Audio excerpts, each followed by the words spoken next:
ಕಾಶಿಯನ್ನು ಶಿವನ ಅತ್ಯಂತ ನೆಚ್ಚಿನ ಸ್ಥಳವೆಂದು ಹೇಳಲಾಗುತ್ತದೆ ಹಾಗೂ ಕಾಶಿಯಲ್ಲಿ ಶಿವನು ನೆಲೆಸಿದ್ದಾನೆ ಎನ್ನುವ ನಂಬಿಕೆಯೂ ಇದೆ. ಜನರು ಶಿವನು ಕಾಶಿಯನ್ನು ಎಂದಿಗೂ ತೊರೆಯುವುದಿಲ್ಲ ಅಥವಾ ಶಿವನು ಕಾಶಿಯನ್ನು ಬಿಟ್ಟು ಹೋಗುವುದಿಲ್ಲ ಎಂದು ಹೇಳುತ್ತಾರೆ. ಶಿವನು ಎಂದಿಗೂ ಕಾಶಿಯನ್ನು ಏಕೆ ಬಿಡುವುದಿಲ್ಲ ಗೊತ್ತಾ? ಈ ವಿಷಯದ ಕುರಿತು ಇಂದು ತಿಳಿಯೋಣ. ಕೆಲವೊಂದು ನಗರಗಳು ಐತಿಹಾಸಿಕ ಮಹತ್ವವನ್ನು ಹೊಂದಿದ್ದರೆ ಇನ್ನು ಕೆಲವು ಅಲ್ಲಿರುವ ದೇವಾಲಯಗಳು ಐತಿಹಾಸಿಕ ಮಹತ್ವವನ್ನು ಹೊಂದಿರುತ್ತವೆ. ಅಂತಹ ಪವಿತ್ರ ಸ್ಥಳದಲ್ಲಿ ಕಾಶಿ ಕೂಡ ಒಂದಾಗಿದೆ. ಇಂದಿಗೂ ಜನರು ಕಾಶಿಯಲ್ಲಿ ಸಾಕ್ಷಾತ್ ಪರಶಿವನು ನೆಲೆಸಿದ್ದಾನೆ ಎಂದು ನಂಬುತ್ತಾರೆ. ಶಿವನು ಕಾಶಿಯನ್ನು ಎಂದಿಗೂ ತೊರೆಯುವುದಿಲ್ಲ ಎಂಬುದು ಅವರ ದೃಢ ನಂಬಿಕೆಯಾಗಿದೆ. ಕೇವಲ ಸೃಷ್ಟಿಯ ಆರಂಭದಲ್ಲಿ ಮಾತ್ರವಲ್ಲ, ಸೃಷ್ಟಿಯ ಅಂತ್ಯದಲ್ಲೂ ಅಂದರೆ ವಿನಾಶದಲ್ಲೂ ಶಿವನು ಕಾಶಿಯಲ್ಲೇ ಇರುತ್ತಾನೆ. ಕಾಶಿಯಲ್ಲಿ ಆತ್ಮವು ದೇಹವನ್ನು ತೊರೆದಾಗ ಅಂದರೆ ಮರಣವನ್ನು ಹೊಂದಿದಾಗ ಸ್ವತಃ ಶಿವನೇ ತಾರಕ ಮಂತ್ರವನ್ನು ಪಠಿಸುತ್ತಾನೆ ಮತ್ತು ಆತ್ಮವನ್ನು ಮೋಕ್ಷದತ್ತ ಕರೆದುಕೊಂಡು ಹೋಗುತ್ತಾನೆ ಎಂದು ಧರ್ಮ ಗ್ರಂಥಗಳು ತತ್ವಶಾಸ್ತ್ರಗಳು ಹೇಳುತ್ತವೆ. ಕಾಶಿಯನ್ನು ಮಾನವ ನಿರ್ಮಿಸಲ್ಪಟ್ಟ ನಗರವೆಂದು ಪರಿಗಣಿಸಲು ಅಸಾಧ್ಯ. ಸ್ಕಂದ ಪುರಾಣದ ಕಾಶಿ ಖಂಡದಲ್ಲಿ ಕಾಶಿ ಸೃಷ್ಟಿಯ ಬಗ್ಗೆ ಉಲ್ಲೇಖಿಸಲಾಗಿದೆ. ಇದರಲ್ಲಿ ಕಾಶಿಯನ್ನು ಸೃಷ್ಟಿ ಮತ್ತು ವಿನಾಶವನ್ನು ಮೀರಿದ ನಗರವೆಂದು ಹೇಳಲಾಗಿದೆ.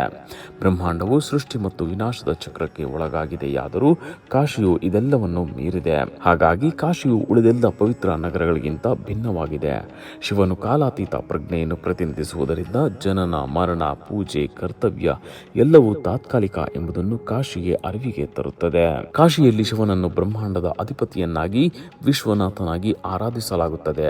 ಶಿವನ ವಿಶ್ವನಾಥ ರೂಪವನ್ನು ಕಾಶಿ ವಿಶ್ವನಾಥ ದೇವಸ್ಥಾನದಲ್ಲಿ ಪೂಜಿಸಲಾಗುತ್ತದೆ. ಆದರೆ ಇಲ್ಲಿ ನಡೆಯುವ ಪೂಜೆ ಪುನಸ್ಕಾರಗಳು ಕೇವಲ ದೇವಾಲಯದೊಳಗೆ ಮಾತ್ರವಲ್ಲ, ಅವನು ಸಂಪೂರ್ಣ ಕಾಶಿಯನ್ನೇ ಆವರಿಸಿದ್ದಾನೆ. ಈ ಕಾರಣಕ್ಕಾಗಿಯೇ ಕಾಶಿಯನ್ನು ಶಿವನ ಸ್ವಂತ ನಗರವೆಂದು ಕರೆಯಲಾಗುತ್ತದೆ. ಇತರೆ ಸ್ಥಳಗಳಲ್ಲಿ ಸಾವನ್ನು ಮರೆಮಾಡಲಾಗುತ್ತದೆ, ಭಯಪಡಿಸಲಾಗುತ್ತದೆ ಅಥವಾ ಪಿಸುಮಾತುಗಳಲ್ಲಿ ಮರಣದ ಬಗ್ಗೆ ವಿವರಿಸಲಾಗುತ್ತದೆ. ಆದರೆ ಕಾಶಿಯಲ್ಲಿ ಮರಣವು ಗೋಚರಿಸುತ್ತದೆ, ಸ್ವೀಕರಿಸಲ್ಪಡುತ್ತದೆ ಮತ್ತು ಮರಣವನ್ನು ಆಚರಣೆಯಾಗಿ ಆಚರಿಸಲ್ಪಡುತ್ತದೆ. ಕಾಶಿಯ ಘಾಟ್ನಲ್ಲಿ ದಹನದ ಬೆಂಕಿ ನಿರಂತರವಾಗಿ ಉರಿಯುತ್ತಲೇ ಇರುತ್ತದೆ. ಕಾಶಿಯಲ್ಲಿನ ಈ ಘಟನೆಯು ಜನನ ಮತ್ತು ಮರಣ ಎರಡು ಅಕ್ಕಪಕ್ಕದಲ್ಲೇ ನಡೆಯುತ್ತದೆ ಎನ್ನುವ ಸಂದೇಶವನ್ನು ಇದು ಬ್ರಹ್ಮಾಂಡಕ್ಕೆ ರವಾನಿಸಿದೆ. ಕಾಶಿಯಲ್ಲಿ ಸಾವನ್ನು ಅಂತ್ಯವಾಗಿ ನೋಡದೆ ಒಂದು ಮಾರ್ಗವಾಗಿ ನೋಡುವುದರಿಂದ ಮೋಕ್ಷ ಅಸ್ತಿತ್ವದಲ್ಲಿದೆ.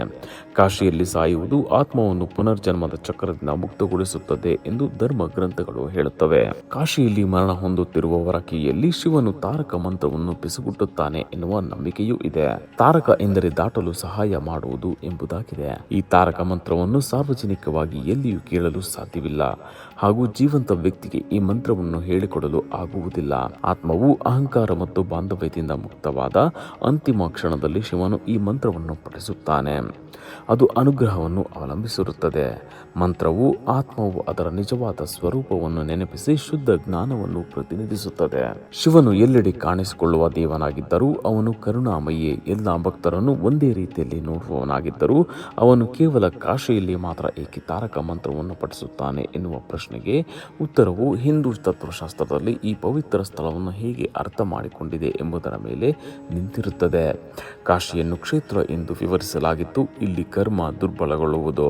ಗಂಗಾ ನದಿ ಉರಿಯುತ್ತಿರುವ ಚಿತೆಯ ಪಕ್ಕದಲ್ಲಿ ಹರಿಯುತ್ತದೆ. ದೇವಾಲಯಗಳು ದೈನಂದಿನ ಜೀವನದ ಕಿರಿದಾದ ಹಾದಿಗಳ ಪಕ್ಕದಲ್ಲಿವೆ. ಕಾಶಿಯು ಈ ಪರಿಸರವು ಆತ್ಮವನ್ನು ಪ್ರಜ್ಞಾಪೂರ್ವಕವಾಗಿ ಅಥವಾ ಅರಿವಿಲ್ಲದ ಬಿಡುಗಡೆಗಾಗಿ ಸಿದ್ಧಪಡಿಸುತ್ತದೆ. ಅಂತಹ ಜಾಗದಲ್ಲಿ ಮಾತ್ರ ತಾರಕ ಮಂತ್ರವು ತನ್ನ ಉದ್ದೇಶವನ್ನು ಪೂರ್ಣಗೊಳಿಸುತ್ತದೆ. ಹಲವು ಸಂಪ್ರದಾಯಗಳಲ್ಲಿ ಕಟ್ಟುನಿಟ್ಟಾದ ಶಿಸ್ತು ಮತ್ತು ಪ್ರಯತ್ನದ ಮೂಲಕ ಮೋಕ್ಷವನ್ನು ಸಾಧಿಸಲಾಗುತ್ತದೆ. ಆದರೆ ಕಾಶಿ ವಿಭಿನ್ನ ಕಲ್ಪನೆಯನ್ನು ಪ್ರಸ್ತುತಪಡಿಸುತ್ತದೆ. ಇದು ಮೋಕ್ಷವನ್ನು ಕರುಣಿಸುವಂತಹ ಪವಿತ್ರ ಸ್ಥಳವಾಗಿದೆ. ಶಿವನ ನಿರಂತರ ಉಪಸ್ಥಿತಿಯು ಕರ್ಮದ ಕಠಿಣ ನಿಯಮಗಳನ್ನು ಮೃದುಗೊಳಿಸುತ್ತದೆ. ಇದರ ಅರ್ಥ ಅನುಗ್ರಹವು ಪರಿಣಾಮಕ್ಕಿಂತ ಬಲವಾಗಿರುತ್ತದೆ ಎಂಬುದಾಗಿದೆ. ಈ ನಂಬಿಕೆಯು ಇಂದಿಗೂ ಅಸಂಖ್ಯಾತ ಜನರನ್ನು ಕಾಶಿಗೆ ಸೆಳೆಯುತ್ತದೆ. ಶಿವನು ಕಾಶಿಯನ್ನು ಬಿಡಲು ನಿರಾಕರಿಸುವುದು ಇಲ್ಲಿ ಯಾವುದೇ ಆತ್ಮವನ್ನು ಅಂತಿಮ ಕ್ಷಣದಲ್ಲಿ ಕೈ ಬಿಡಲಾಗುವುದಿಲ್ಲ ಎಂಬ ಅವನ ಭರವಸೆಯನ್ನು ಸಂಕೇತಿಸುತ್ತದೆ.